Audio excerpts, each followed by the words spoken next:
உலகத் தமிழர்கள் அனைவரையும் நான் வரவேற்கின்றேன். வழக்கமாக பேசக்கூடிய செய்தி தான், ஆனால் இப்போ ரொம்பவே அபாயகரமான ஒரு செய்தி.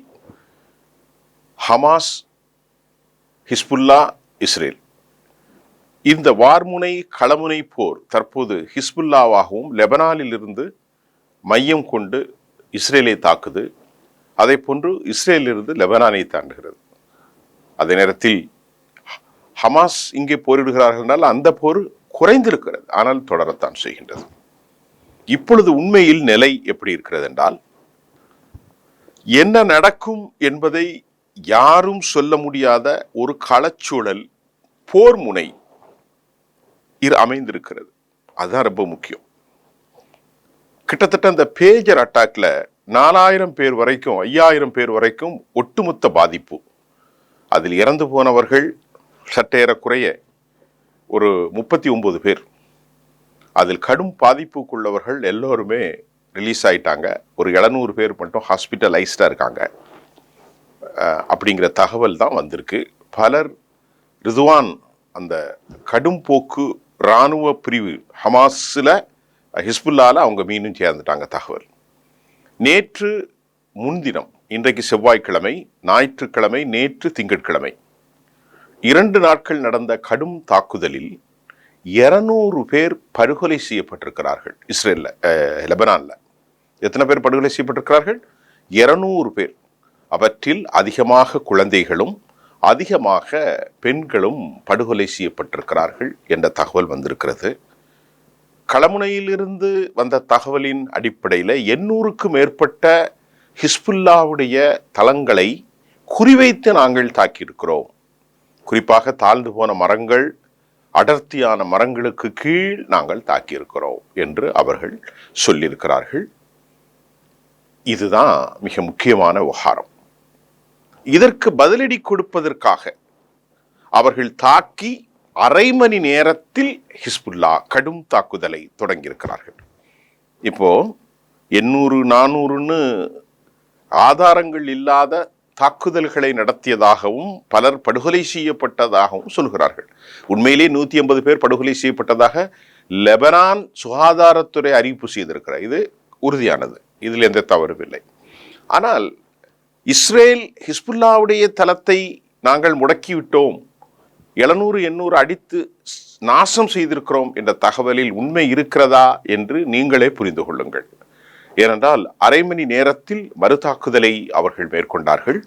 இந்த மறுதாக்குதல் 50, 100க்கு மேலான மறுதாக்குதல்கள், 200க்கு மேலான தாக்குதல்களின் மூலமாக வடபகுதி இஸ்ரேல் மக்கள் யாரும் இல்லாத ஒரு நிலையை உருவாக்கிவிட்டார்கள்.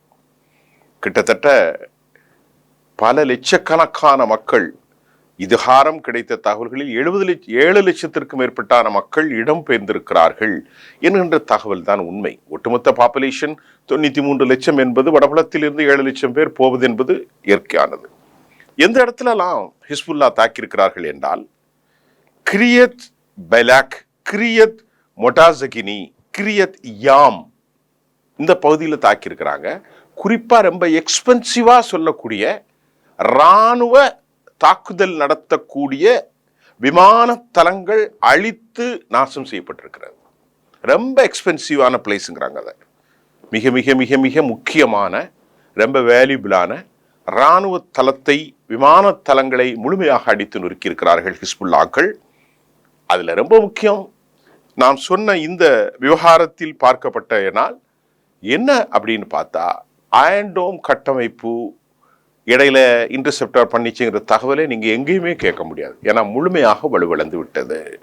அவர்கள் அடிக்கக்கூடியது ஏற்கனவே நீண்ட தூரமாக தாக்குதல் நடத்தக்கூடிய மிக சக்தி வாய்ந்த, இப்போ அவர்கள் அடித்தது ரொம்ப முக்கியமாக. நேற்று நாம ஃபலாக் இராணுவம் அடித்தார்கள், அப்புறமா கத்யூசாவை அடித்தார்கள்.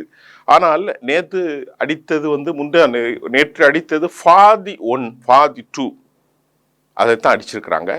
இதுல 80 கிலோமீட்டர், 180 கிலோமீட்டர் தொலைக்கு அதனுடைய வார் ஹெட்ஸ், அந்த முனைகள்ல கிட்டத்தட்ட 170, 180 கிலோ வெடிமருந்து பொருட்களை சுமந்து சென்று கடும் தாக்குதல் நடத்தக்கூடிய அளவிற்கு வல்லமை வாய்ந்த ஃபாதி 1 ஃபாதி 2 இது IMDA அப்படிங்கிறத அவங்க தெரிவித்திருக்கிறாங்க. இந்த ஏவுகணை குறைந்த தூர 100 கிலோமீட்டர் 180 கிலோமீட்டருங்கும் போது 20 கிலோமீட்டர் தொலைவில் தான் அவர்களுக்கு வடபகுதி. கிட்டத்தட்ட நெருக்கமாக பல உள்பகுதியிலே தாக்கியிருக்கிறார்கள். பயங்கர சேதத்தை இஸ்ரேல் சந்தித்திருக்கிறது. நகர் முழுவதும் வடபகுதிகளில் பற்றி எரிகிறது. சிவிலியனுடைய சில பேட்டிகளை அவர்கள் வெளியிட்டிருக்கிறார்கள். அதை எடிட் செய்து தான் வெளியிட்டிருக்கிறாங்க. ஃபுல்லாக அவங்க வெளியிடலை. ஆனால் எவ்வளவு பேர் இறந்தார்கள் என்பதை வெளியிடப்படவில்லை. உண்மையாக ஒரு ஓப்பனா இருந்தா இவ்வளவு பேர் இறந்திருக்கிறாங்கன்னு சொல்லணும். ஆனா அந்த இறப்பு விகிதத்தை மிக தெளிவாக அல் மயாதீன் சொல்கின்றது. பலர் பேர் 100 பேர் இறந்திருக்கிறார்கள். இஸ்ரேல்ல பலர் கொல்லப்பட்டிருக்கிறார்கள். பொதுமக்களும் கொல்லப்பட்டிருக்கிறார்கள். வடபகுதியில் இருக்கக்கூடிய இராணுவ தளங்கள், விமான தளங்கள், ஏவுகணை தளங்களை குறிவைத்து சரமரியாக, நீங்கள் புரிய வேண்டுமென்றால் சரமரியான தாக்குதல்கள் என்று சொல்லலாம். கட்டுக்கடங்காத அளவிலே அவர்கள் தாக்கியிருக்கிறார்கள். யாரு? ஹிஸ்புல்லாக்கள். ஹிஸ்புல்லாக்குடைய தாக்குகள் இஸ்ரேல் நகரம் பற்றி எரிகின்றது. பல IDF வீரர்கள் கொல்லப்பட்டு விட்டார்கள். மருத்துவமனைகளில் கடும் கூட்டம் இருக்கிறது. இது ஏற்கனவே கத்யூசா போன்ற ஏவுகணைகளை வைத்து ஃபலாக், கத்யூசா போன்ற ஏவுகணை தாக்குதல் நடத்தி கொண்ட ஹிஸ்புல்லா ஃபாத் 1 ஃபாத் 2 என்கின்ற ஏவுகணைகள் மூலமாக தாக்கியிருக்கிறார்கள். குறிப்பாக ராமத் டேவிட் தளங்கள் அடிக்கப்பட்டிருக்கிறது. இது ஊடகங்கள் இதற்கு தடை செய்யப்பட்டிருக்கிறன. வடக்கு பிரதேச மக்கள் வெளியானார்கள். இந்த ராமத் ஜேனல் 12 சொல்றது ராமத் டேவிட் முழுமையாக செயலிழந்து போனது. இந்த டேவிட் தளம்ங்கிறது முழுமையாக செயலிழந்து போனதாகவும் தலவதிருக்கிறது. இது ஒரு நீண்ட கால யுத்தமாக இருக்கும் என்றும் நம்பப்படுகின்றது. இப்படி நாம சொல்லிட்டு போனா நிறைய இடங்களை சொல்லலாம். ஆனா நம்ம அதை வண்டி சொல்லலை. உங்களுக்கு அந்த கண்டென்ட்டை மட்டும் சொல்றேன். இவர்கள் 800க்கு மேற்பட்ட இடங்களில் அடித்ததாக சொல்கிறார்கள். தாழ்வான மலைப்பகுதிகளில் அல்லது மரங்கள் இருந்த பகுதிகளில் அடுத்ததாக சொல்கிறார்கள். யாரு? இஸ்ரேல். அவர்கள் நேரடியாக அடித்த காட்சி தெளிவாகி இருக்கிறது. கத்யூசாவும் ஃபலாக்கையும் இல்லாமல் முதன் மூலமாக ஃபாதி 1 ஃபாதி 2 என்கின்ற ஏவுகணை தாக்குதல் நடத்தியிருக்கிறார்கள். 1987 மரணமடைந்த ஹிஸ்புல்லா வீரரின் நினைவாக உருவாக்கப்பட்ட இவை. இதனுடைய வார் ஹெட்டு அவ்வளவு பவரானது. 180 கிலோமீட்டர்ஸ் வரைக்கும் நீண்ட தூரமாக தாக்குதல், குறைந்த தூர தாக்குதல்களில் இத்தனை பவுண்ட்ஸ் வச்சு அடிக்கக்கூடிய அளவிற்கு வல்லமை வாய்ந்தது. 1 2.